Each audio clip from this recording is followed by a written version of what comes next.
নমস্কাৰ সকলোকে স্বাগতম জনাই আজি ভিডিও আৰম্ভ কৰিবলৈ লৈছো। আজি ভিডিওৰ বিষয়ে তৃতীয় শ্ৰেণীৰ নতুন অসমীয়া পাঠ্যপুথি স্পন্দনৰ পাঠ নং 2 বান্দৰ আৰু টুকুৰা চৰাই নামৰ যেটো সাধু আছে এই সাধুটো আজি আলোচনা কৰিম। তৃতীয় শ্ৰেণী সকলো ছাত্ৰ ছাত্ৰীয়ে পাঠটো মন দিবা বুলি আশা কৰি ভিডিও আৰম্ভ কৰিবলৈ লৈছো। ইয়াত কি আছে বান্দৰ আৰু টুকুৰা চৰাই। বান্দৰ আৰু টুকুৰা চৰাইক লৈ এই সাধুটো হৈছে। আমি জানো মানুহৰ মৌলিক প্ৰয়োজন তিনিটা, খাদ্য, কাপোৰ আৰু ঘৰ। অৰ্থাৎ খাদ্য, কাপোৰ আৰু ঘৰ হৈছে মানুহৰ তিনিটা মৌলিক প্ৰয়োজন। আমি যেনেকৈ ঘৰ সাজো কিছুমান পশু পক্ষীও তেনেকৈ সিহঁতৰ ঘৰ বা বাহ সাজে। আমি থাকিবৰ কাৰণে ঘৰ সাজো হয়নে? ঠিক তেনেকৈ কিছুমান পশু পক্ষীও ঘৰ সাজে বা ঘৰ নহয় বাহ বুলি কোৱা হয় যাক বাহ সাজে। কিন্তু কিছুমানে আকৌ নাসাজে। ঘৰ বা বাহ সজা আৰু নহজা দুবিধ প্ৰাণীৰ বিষয়ে তলৰ সাধুটোৰ পৰা জানো আহা বুলি কৈছে। প্ৰথমতে পঢ়ু আহাচোন। এঘৰ মানুহৰ এখন ফল-মূলৰ বাগিচা আছিল। তাৰে এজোপা নাৰিকল গছত বহুত টুকুৰা চৰাই বাহ সাজি বাস কৰিছিল। কি হল? এঘৰ মানুহৰ এখন ফল-মূলৰ বাগিচা আছিল। কিহৰ বাগিচা? ফল-মূলৰ বাগিচা আছিল। তাৰে এজোপা নাৰিকল গছত বহুত টুকুৰা চৰাই বাহ সাজি বাস কৰিছিল। সেই নাৰিকল গছ এজোপাত কি হৈছিলে? সেই ফল-মূলৰ বাগিচাৰ মানুহ ঘৰৰ এজোপা নাৰিকল গছত বহুত টুকুৰা চৰাই বাস কৰিছিল। তাৰ পিছত কি হৈছে চোৱা পিছৰ আমি দফাটো পঢ়িম। এদিন তালৈ এজাক বান্দৰে আহাৰ বিচাৰি আহিছিল। সিহঁতে আহাৰ বিচাৰি থাকোঁতে কিনকৈ এজাক বৰষুণ আহিল। তেতিয়া সিহঁতে গছজোপাৰ তলত আশ্ৰয় ল'লে। লাহে লাহে বৰষুণৰ প্ৰকোপ বাঢ়ি আহিছিল। লগতে ফেৰফেৰীয়া বতাহো বলিছিল। বান্দৰজাকে বৰষুণত তিতি জুৰুলি জুপুৰি হ'ল। সিহঁত ঠাণ্ডাত ঠক ঠককৈ কঁপিবলৈ ধৰিলে। বান্দৰজাকৰ এনে অৱস্থা দেখি চৰাইবোৰৰ বৰ দুখ লাগিছিল।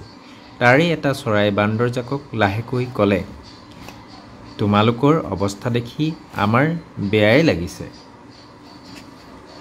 আমাৰ দৰে তোমালোকেও বাহ একোটা সাজি নোলোৱা কিয়?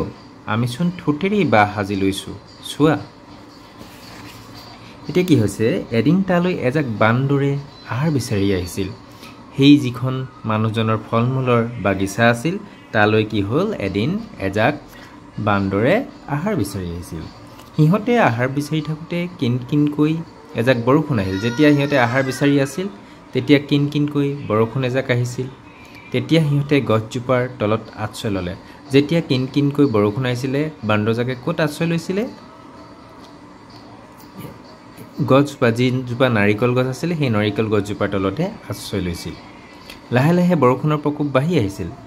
বৰষুণৰ পৰিমাণটো বাঢ়ি আহিছিল। লগতে ফেৰফেৰীয়া বতাহো বলিছিল। বান্দৰজাকে বৰষুণত তিতি জুৰুলি জুপুৰি হ'ল। বৰষুণত তিতি সিহঁতে কেনেকুৱা হৈছিল? জুৰুলি জুপুৰি হৈ গৈছিল। সিহঁত ঠাণ্ডাত ঠক ঠককৈ কঁপিবলৈ ধৰিলে। আৰু ঠাণ্ডাত কেনেকৈ কঁপিবলৈ ধৰিছিলে? ঠক ঠককৈ কঁপিবলৈ ধৰিছিলে। বান্দৰজাকৰ এনে অৱস্থা দেখি চৰাইবোৰৰ কি হৈছিলে? বৰ দুখ লাগিছিল। তাৰে এটা চৰাই বান্দৰজাকক লাহেকৈ ক'লে, কি বুলি কৈছিলে? তোমালোকৰ অৱস্থা দেখি আমাৰ বেয়াই লাগিছে বুলি কৈছে সিহঁতৰ বান্দৰবিলাকৰ অৱস্থা দেখি।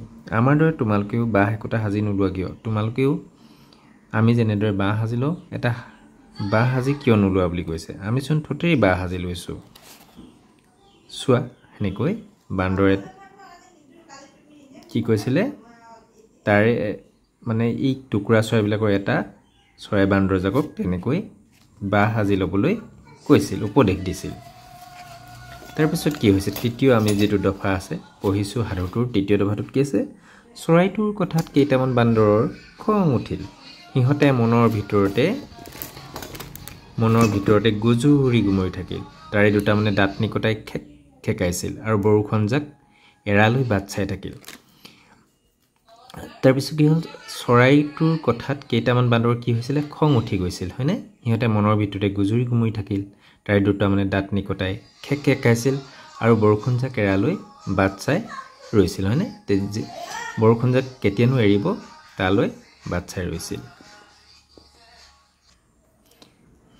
তাৰপিছত কি হ'ল বৰষুণজাক এৰাৰ লগে দুটামান বান্দৰ গছৰ ওপৰলৈ উঠি গ'ল সিহঁতে চৰাইৰ বাহবিলাক টানি আজৰি ভাঙিবলৈ খুজিছিল তাকে দেখি বয়সীয়াল বান্দৰ এটাই মাত লগালে হেই ৰৌ নাভাঙিবি নাভাঙিবি চৰাইকেইটাই ইমান কষ্ট কৰি বাহ সাজিছে সকলোৱেতো বাহ সাজিব নাজানে তাকে শুনি বান্দৰকেইটা থমকি ৰ'ল যেতিয়া কি হৈছে এই দফাটোত কি কৈছে বৰষুণজাক এৰাৰ লগে কি হৈছে দুটামান বান্দৰে গছৰ ওপৰলৈ উঠি গৈছে আৰু সিহঁতে চৰাই বাহবিলাক কি কৰিছে টানি আজৰি ভাঙিবলৈ চেষ্টা কৰিছিল তাকে দেখি এটা বয়সীয়াল বান্দৰে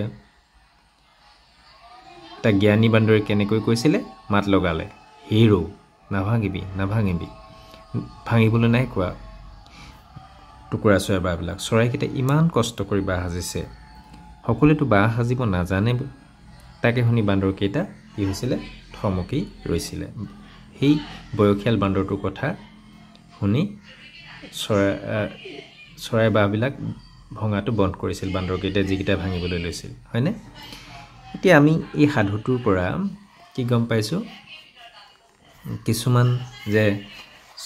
কিছুমান প্ৰাণীয়ে বাহ সাজিব জানে বিশেষকৈ চৰাইবিলাকে বাহ সাজিব জানে কিন্তু বান্দৰৰ দৰে বাঘ সিংহ এনেকুৱা জন্তুবিলাকে কি কৰিব বাহ সাজিব জানেনে নাজানে সেই কথাটো আমি সাধুটোৰ পৰা গম পাইছোঁ আৰু ইয়াৰ পৰা আমি এটা কথা গম পাইছোঁ যে আমি এই বুঢ়া জ্ঞানী যিটো বান্দৰ আছিলে বয়সীয়াল বান্দৰটোৱে আনক যে আমি বিনা কাৰণত অন্যায় কৰিব নালাগে সেই কথাটো আমি সাধুটোৰ পৰা নীতি শিক্ষা হিচাপে পাইছোঁ নিশ্চয় তোমালোকে সাধুটো বুজি পালা এতিয়া তাৰ ক্ৰিয়াকলাপবিলাকলৈ আগবাঢ়ো আহা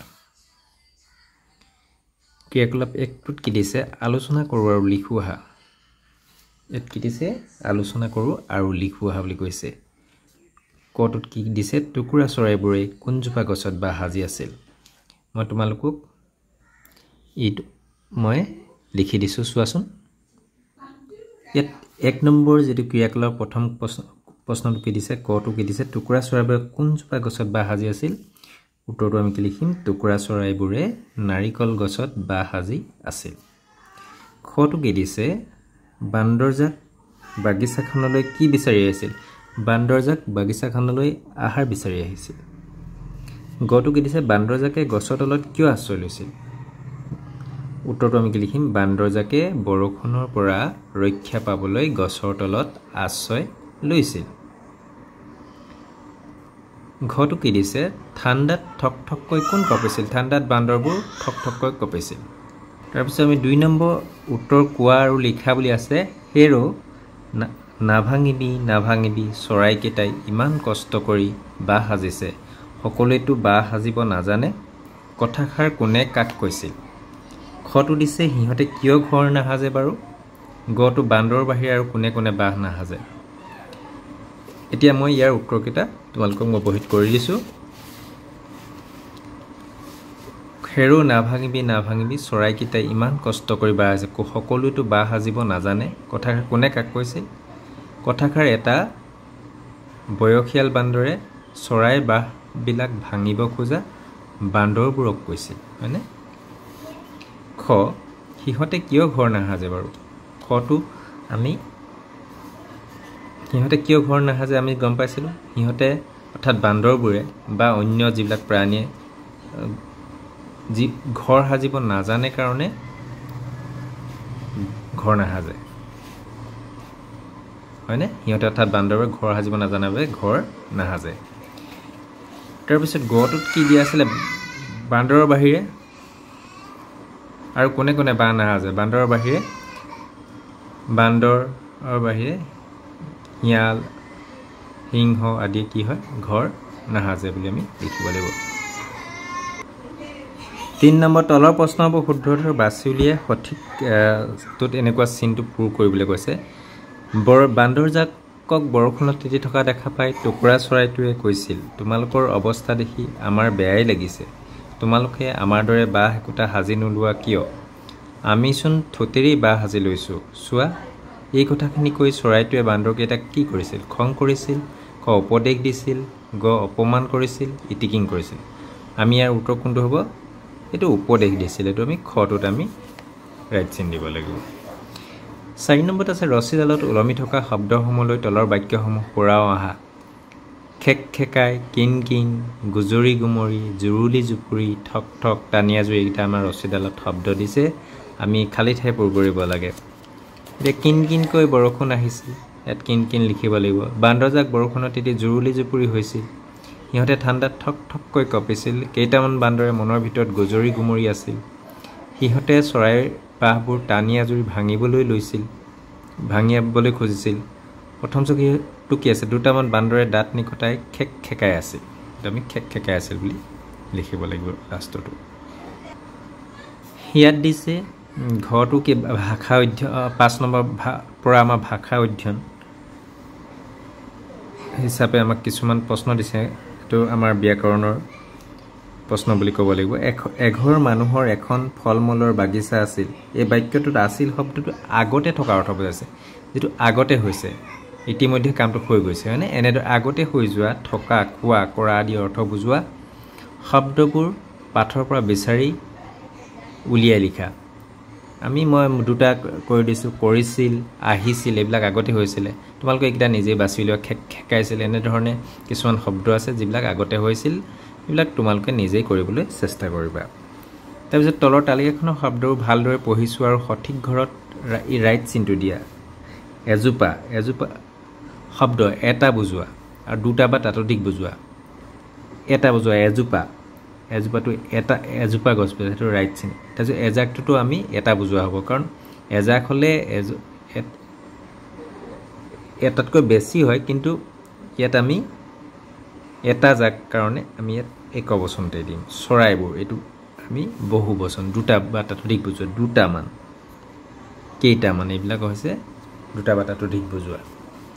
এজাক মানে এটাৰ জাক কাৰণে ইয়াত যদিও এজাকত বহুত থাকিব পাৰে, কিন্তু আমি এটা বুজোৱা বুলি ধৰিম।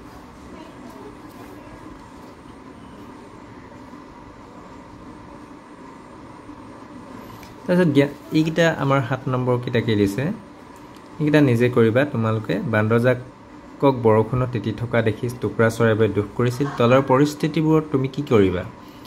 এইকেইটা তোমালোকে কি কৰিবা সেইবিলাক তোমালোকে নিজে লিখিবলৈ চেষ্টা কৰিবা। আজি পাঠ ইমানতে সামৰিছোঁ। পুনৰ অন্য এটা পাঠৰ সৈতে পুনৰ লগ হ'ম। ধন্যবাদ।